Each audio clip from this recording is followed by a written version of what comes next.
उंबरठ्यासे कैसे शिव, उंबरठ्यासे कैसे शिव, आम्ही जातीहीन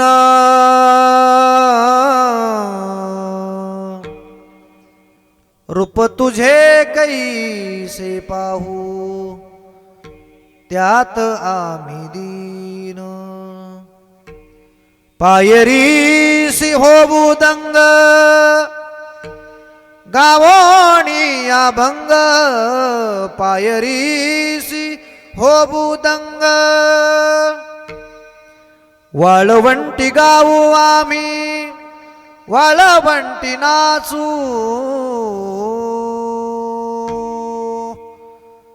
चंद्रभागेच्या पाण्याने अंग अंग नाहू.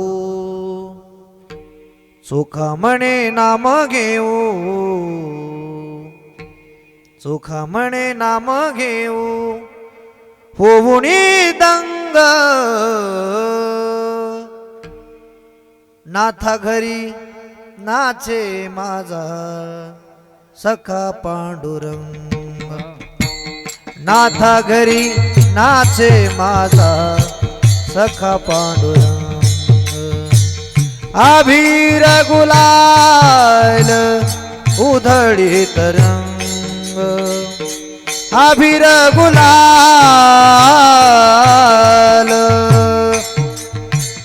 उधळीत रंग. रंग रंग नाथा घरी नाचे माझा सखा पांडुरंग.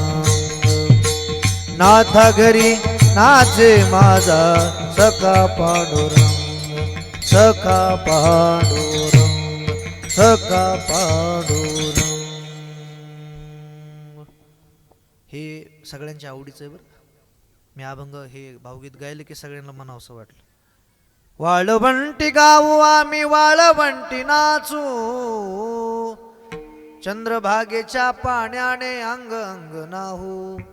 चोखा म्हणे नाम घेऊ, होऊनी दंग.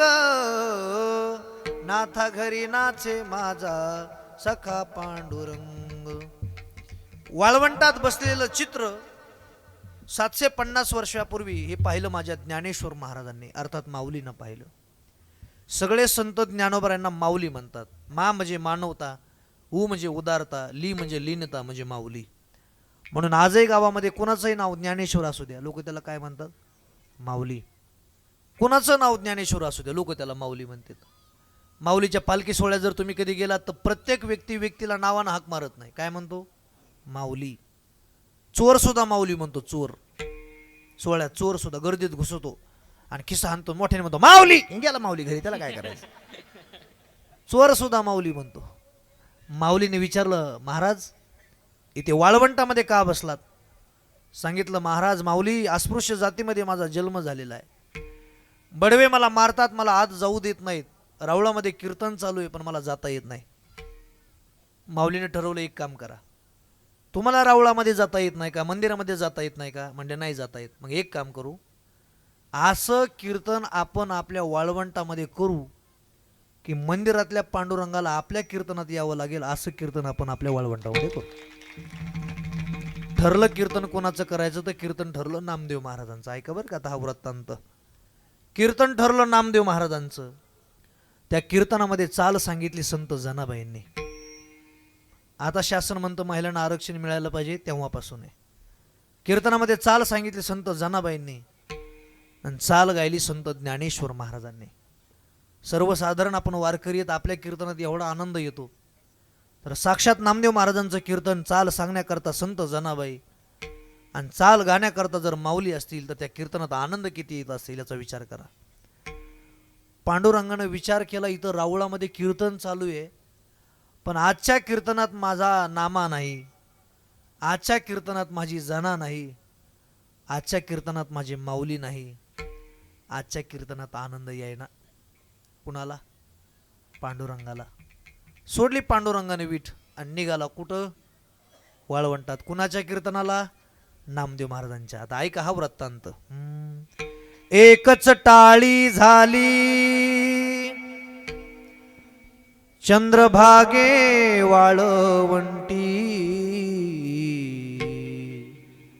माझा ज्ञान राजा गोपाळांशी लाह्या वाटी नामदेव कीर्तन करी पुढे नाची पांडुरंग जनी मने ज्ञान देवा बोला अभंग अभंग बोलता रंग कीर्तनी भरला प्रेमाचे निछंदे विठ्ठल डोलू लागला देव कीर्तनात नाचू लागला उड्या मारू लागला डोलू लागला नाचू लागला त्याचा परिणाम असा झाला नाचता नाचता नाचता नाचता देवाचा गळला पितांबर देवाचा गळला पितांबर सावध होई देवा ऐसे बोले कबीर कबीर महाराजांनी देवाचा हात धरला आहे देवा अरे कीर्तनाचा आनंद घेतोस उड्या मारतोस ठीक आहे पितांबर धोतर तरी सांभाळ माझं ऐका बघू ज्या कीर्तनामध्ये ऐका ज्या कीर्तनामध्ये आतमध्ये जाता येत नाही कुणाला बोला की चोखोबाऱ्यांना ज्या कीर्तनामध्ये प्रवेश नाही त्याच कीर्तनामध्ये माझ्या संत ज्ञानेश्वर महाराजांनी याच लाईनमध्ये श्री संत चोखोबाऱ्यांना टाळ घेऊन उभं केलं याकरता संत या मृत्यू लोकांमध्ये येतात अवतार तुम्हा धरा या कारण न पाहे याती कुळाचा विचार एखाद्या ठिकाणी नोकरीसाठी लागले तर अगोदर कास्ट सर्टिफिकेट काढावं लागतं जातीचं प्रमाणपत्र पण पकवाज वाजवताना जात विचारत नाहीत कीर्तन करताना विचारत नाहीत स्वामीजीला माझी जात माहीत नाही मला तुमची जात माहीत नाही हा संप्रदायाचा पाया जर कोणी उभारला असेल तर माझ्या ज्ञानेश्वर महाराजांनी केला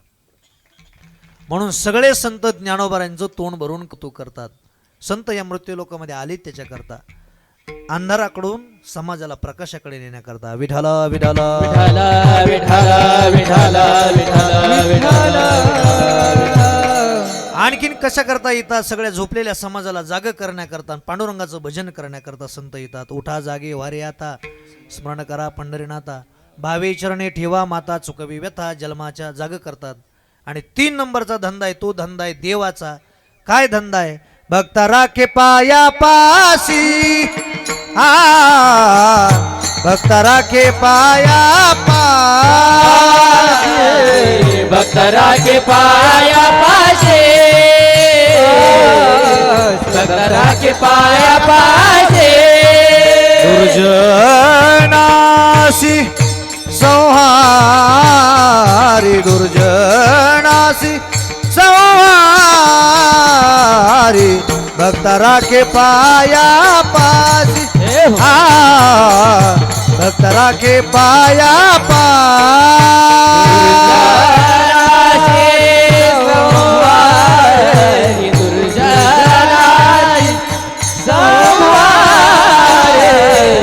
भक्त राखे पाया पासे भक्त राखे पाया पासे पाया पासी भक्ताला पायाजवळ ठेवतो आणि दुर्जनाचा संहार करतो कोणाचा धंदा आहे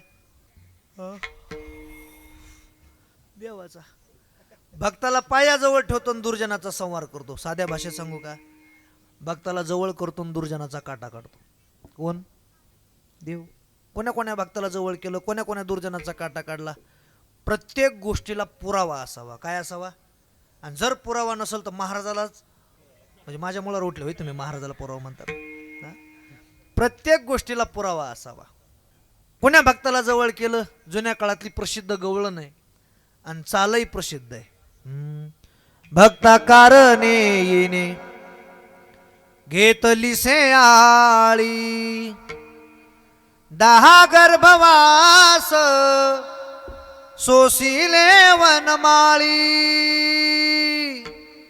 हृदयी धरुणी तुम्ही यासी केळावया न्याओ माझ्या कानाचे नाव भरी घ्याओ माझ्या कानाचे नाव भारी घ्यावं.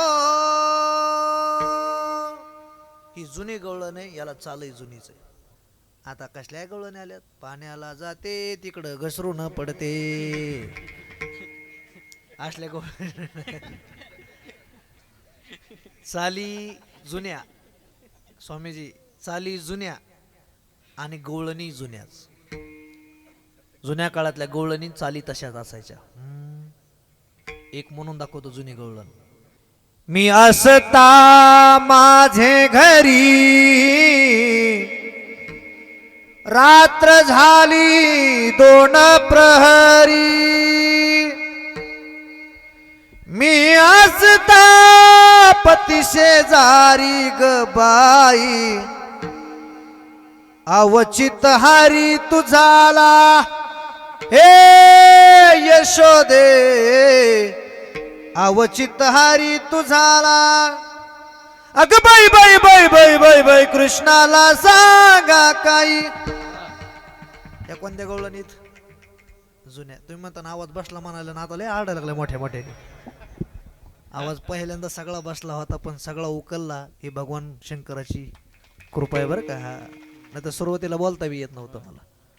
अशा ह्या जुन्या काळातल्या गवळणी आहेत. म्हणून जे गावागावाची भजनं करतात ना, सगळ्याला विनंती, गवळणी भजनातल्याच म्हणायचे, गात्यातल्याच म्हणायचे. काही काही तर अशा गवळणी आहेत, हरीला हिव आलं, हरीला ताप आली, हरीला उष्ट फेकायला लागलंय. असल्या गवळणी काही म्हणायची गरजच नाही ना. एक गवळण मी अशी ऐकली, ती आतापर्यंत कुठं नसत ऐकली तुम्ही. त्या गवळणची सुरुवात होती, आता मी राहत नाही बाई. कुठं जात होती काय माहिती तिलाच, पण गवळणीची सुरुवातच तशी होती, आता मी राहत नाही बाई. गवळणीचा शेवट असा होता, एका जनार्दनी. म्हणजे गवळण कुणाची आता? एकनाथ महाराजांची. एका जनार्दनी पुढे होतं मने जनाबाई. त्याच्या पुढे असं होतं, नामा लागत असे पायी तुका म्हणे. अरे बाप. म्हणजे अशा काही गवळणी, पण तशा काही गवळणी म्हणायची आवश्यकता नाही. जुन्या काळातली गवळण आहे. अनेक भक्ताला जवळ केलं आणि उदयदाजी अनेक दुर्जनाचा काटा काढा. कोण्या दुर्जनाचा काटा काढा? उदाहरण क्रमांक 1, जुन्या काळामध्ये गदायुद्ध होतं. कोणतं युद्ध होतं? गदायुद्ध. आपण रामायणामध्ये पाहिलं, महाभारतामध्ये पाहिलं. ते कुठं पाहिलं आपण? लॉकडाऊनच्या काळात टीव्हीला. तुमच्याकडे लॉकडाऊन पडला होता का? पडला होता का नाही? असंच करा की. हां, पडला होता. लॉकडाऊनने बऱ्याचशा लोकांना बरेच काही शिकवलंय. जे लोक शहराकडे राहायला आले खेड्यातून आणि खेड्याला नावं ठेवायला लागले, काय राहिलं म्हणले गावात. देव म्हणला असं आहे का? 2 वर्ष बंद झालं, सगळं जग ठप्प पडलं. यानं विचार केला तर शहरात राहून उपयोग नाही, गावाकडे निघालं 2 पिशव्या घेऊन. गावाकडे लोकांनी घरात घेतलंच नाही, डायरेक्ट जिल्हा परिषद शाळेत कोंबले आणि यांना चपात्या कागदात गुंडाळून आणि लांब बांबूची काठी चपात्या ढकलायला. खाय मर तसाच, इकडे येऊ नको. कोरोनाच्या काळात सगळ्यात जास्त फायदा कोणाला झाला माहिती आहे का? गावागावातल्या बेपट्या मेपट्या चपट्या सगळ्या पोरीचे लग्न झाले. कारण कोरोनाच्या काळात नवरदेवाला नाकच दिसत नव्हतं, कारण प्रत्येक मुलीला मास्क असायचा आणि ती म्हणायची काढू का? राहू दे म्हणायचं, नको काढू, 2.5 लाखाला घर जाईल, राहू दे म्हणायचं. मग लग्न लागलं, मास्क. पोरीला पाहायला आले, मास्क. नवरदेवाला माहीतच नव्हतं नाक कसं आहे. 2-3 दिवस झालं आणि गल्लीतल्या 2-4 म्हाताऱ्या, त्यांना नादच. नवीन लग्न झालं की पोरगी बघायला जायचं. गेल्या काठी टिकीत. का रे म्हणल्या? गपचूप गेल्या, लग्न करून आला. त्याने सांगितलं, मावशी 10च लोकांची परवानगी होती. जाऊ दे बाबा म्हणले, कितीक दिवस आम्हाला तरी राहायचंय, पण मुलगी तरी दाखव ना. म्हणून त्याने आतमधून आवाज दिला, ए बाहेर ये रे, ए ह्यांना जरा बघू दे, बस इथं. ती खाली बसली, काढ म्हणाले मास्क, बघू दे. तिनं मास्क खाली घेतलं, ह्याने फसलो म्हणला, फसलो. कशाचा फसला? गे ऍडजस्ट करून, तुला तरी कोण भेटत होत. कोरोनाच्या काळात बघितलं आपण सगळं. कोरोनाच्या काळात कुत्रं बाहेर जायचं आणि माणूस घरी बसलेला असायचा आणि शेपटी हलवीत यायचं, मालकाला म्हणायचं चलायचं का बाहेर. ते म्हणायचं नको, लय पोलीस हाणतात. आम्हाला रोजचे 20-25 फोन येतात कीर्तनाचे, पण सगळे महाराज लोक, आम्ही सुद्धा लिंबाच्या झाडाखाली बरमोडा नाईट पॅन्ट दाड्या वायड्या. आम्हाला एकच फोन यायचा फक्त. कोणाचा? उद्या बॅलन्स संपणार आहे, तेवढं टाकून घे कंपनीचं. प्रत्येक माणसाला जागा दाखवली, काही काम नव्हतं. मग काम काय? मग टी व्ही चॅनलवाल्याने ठरवलं आता यांना रामायण महाभारत दाखवा. मग त्या रामायणामध्ये आपण पाहिलं. पण चांगले बरेचसे एज्युकेटेड मंडळी ज्यांना जरा जास्तच पेमेंट आहे, पण संस्कृतीशी आपल्या काहीही देणं घेणं नाही, ते लोक म्हणतात रामायणाची आणि महाभारताची या देशाला काय गरज आहे. खरं तर या देशाला ह्यांचीच गरज नाही, पण रामायणाची आज प्रत्येक घराला गरज आहे. का गरज आहे त्याचं रिझन सांगतो. एका मुलानं आपल्या आईशी आणि आपल्या वडिलांशी कसं बोललं पाहिजे हे तुम्हाला रामायण शिकवेल. एका मुलानं आपल्या वडिलांचा आदर किती केला पाहिजे हे तुम्हाला रामायण शिकवेल. एकनिष्ठता कशी असावी हे तुम्हाला रामायण शिकवेल. रामायणामध्ये कुंभकर्ण युद्धाला आला. धर वानर आपट एवढाच कार्यक्रम चालू होता. एक वानर आपटणार तेवढ्यात त्याच्या अंगाचा सुगंध आला. विचारलं का रे काय नाव तुझं? त्यानं सांगितलं माझं नाव गंधमादन. कोणता सेंट आणलाय? त्यानं सांगितलं काही नाही, मला एका ऋषींचा आशीर्वाद आहे म्हणून माझ्या अंगाचा सुगंध येतो. कुंभकर्णानं सांगितलं माझ्या हातामध्ये सापडलेला आहे, अवघ्या काही अवधीमध्ये तुझं मृत्यू आहे, पण तुला अभय देतो, जीवदान देतो, सोडून देतो. फक्त एकच काम करायचं, एवढंच म्हणायचं, आतापर्यंत मी रामाचा होतो, इथून पुढे मी आता रावणाचा आहे, सोडून देतो. ते मला मी काय 2023-24 मधला काही इलेक्शनचे पैसे घेणार आहे? अरे सोडून देतो, अभय देतो, फक्त एवढंच वाक्य बोलायचं आहे, आतापर्यंत रामाचा होतो, इथून पुढे आता रावणाचा आहे. त्या वानराने उत्तर दिलं, कुंभकर्णा अरे रावणाचं म्हणून जगण्यापेक्षा रामाचं म्हणून मेलेलं किती पटीनं चांगलं आहे. मी माझी एक निष्ठता कधी सोडणार नाही हे तुम्हाला रामायण शिकवेल. त्या काळातील जटायू अर्थात गिधाडाला कळालं की एका सीते मातीची आबरू, एका स्त्रीची आबरू आपण वाचवली पाहिजे, हे त्या काळातील गिधाडाला कळालं. त्या काळातील गिधाड माणसासारखं वागत होते, ते तुम्हीच म्हणा. त्या काळातील गिधाड माणसासारखं वागत होते आणि आजचे माणसं अरे गिधाड झालीत माणसं. असा एकही पेपर नाही की त्या पेपरला बलात्काराची घटना नाही, माणसं गिधाड झालेत. आज या महाराष्ट्रामध्ये 6 वर्षाची मुलगी ती सुद्धा सुरक्षित नाही. 6 वर्षाच्या मुलीचं सिनियर केजी ज्युनियर केजीला जाणार ते लेकरू, किती वय आहे त्याचं, पण ते लेकरू सुद्धा आज महाराष्ट्रामध्ये सुरक्षित नाही. तोच महाराष्ट्र आहे छत्रपती शिवरायांचा महाराष्ट्र, की रांजेगावच्या पाटलाचे दोन्ही हात आणि दोन्ही पाय कलम करणारा आणि कल्याणच्या सुभेदाराच्या सुनेला आईचा दर्जा देणारा छत्रपती शिवरायांचा तोच हा महाराष्ट्र आहे. जगामध्ये अनेक राजे होतील झाले, पण 2च राजे असे झाले सांगितलं की त्या राजांच्या समोर कधीच कुठल्या स्त्रीनं नृत्य केलं नाही, छत्रपती शिवाजी महाराज आणि धर्मवीर संभाजी महाराज. आजही छत्रपती शिवरायांची शिवजयंती आली आता पुढे. राजाधिराज महाराज सिंहासनाधीश्वर महाराज छत्रपती शिवराज छत्रपती शिवराज.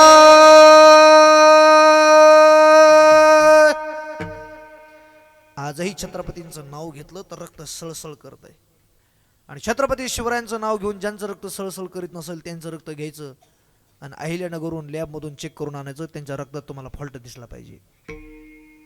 आजही राजेंचं नाव घेतलं तर अंगावर काटा येतो. ज्यांच्या अंगावर काटा येत नसेल त्यांनी हात वर करा, पण त्यांचा कीर्तन झाल्यावर काटा काढू.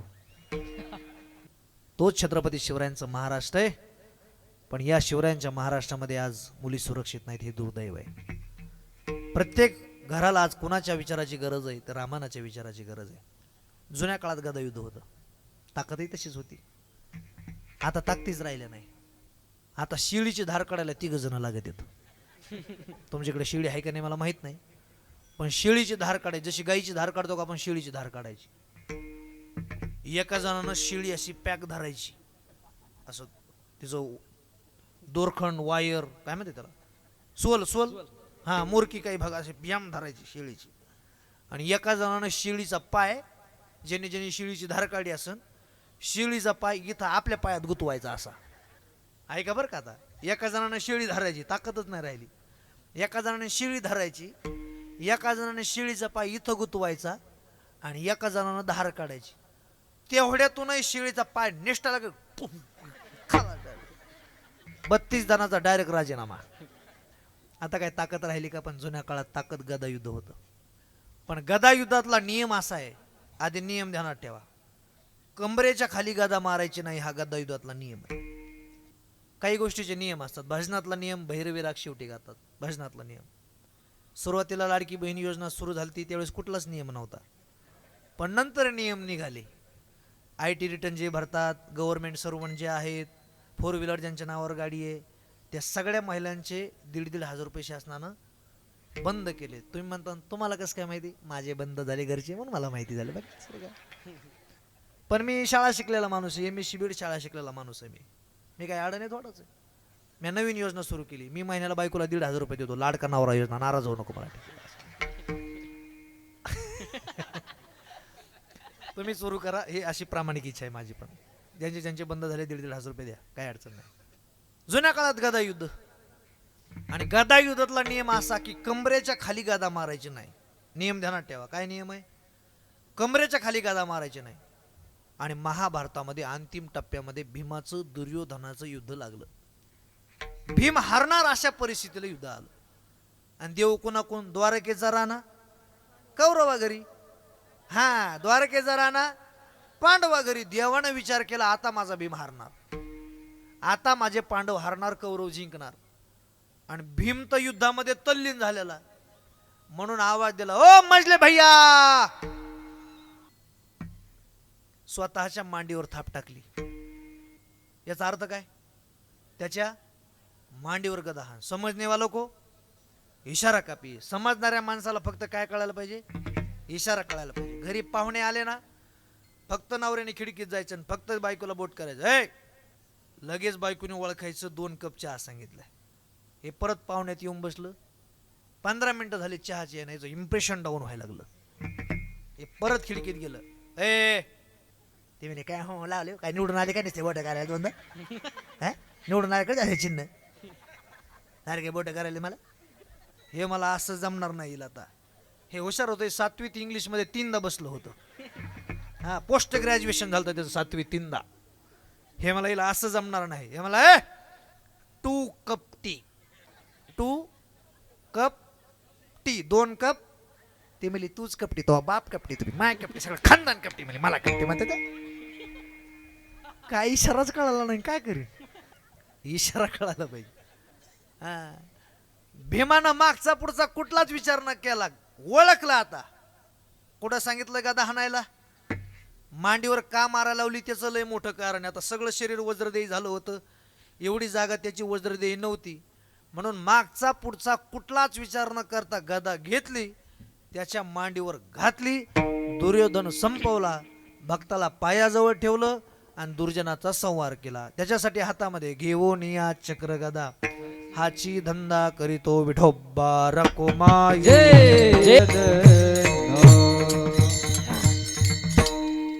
अत्यंत सुंदर नियोजन आदरणीय स्वामीजींच्या या पवित्र सान्निध्यामध्ये आज या ठिकाणी मला दिलेलं निमंत्रण. अत्यंत सुंदर नियोजन, कुठलीच काटकसर नाही. केवढं हार बघा ना, असं वाटतंय असंच जावं आणि घरी जावं. पण बायको म्हणे केलं काय तिकडे, काय दुसरंच काळं पांढरं, म्हणून मी काढून ठेवतो. मला हाराची लई भीती महाराज. हारामुळे एक खूप छान आहे असा दिवसातून 2-3दा आहे. आज दिवसातून 3दा भगवान भोलेनाथाची कृपा आहे. 3दा तुमच्या गळ्यात आयुष्यातून 2दा असेल. राम नाम. तर असं करायचं असेल त्याला वारकरी संप्रदायात यावं लागतं. म्हणून पवित्र गळ्यामध्ये तुळशीची माळ धारण करावी आणि आपल्या लेकरांना महत्त्वपूर्ण संपत्ती कमवण्यापेक्षा आपल्या लेकरांना संस्कार द्या. हे बघा ना लेकर आज छोटे छोटे मुलं.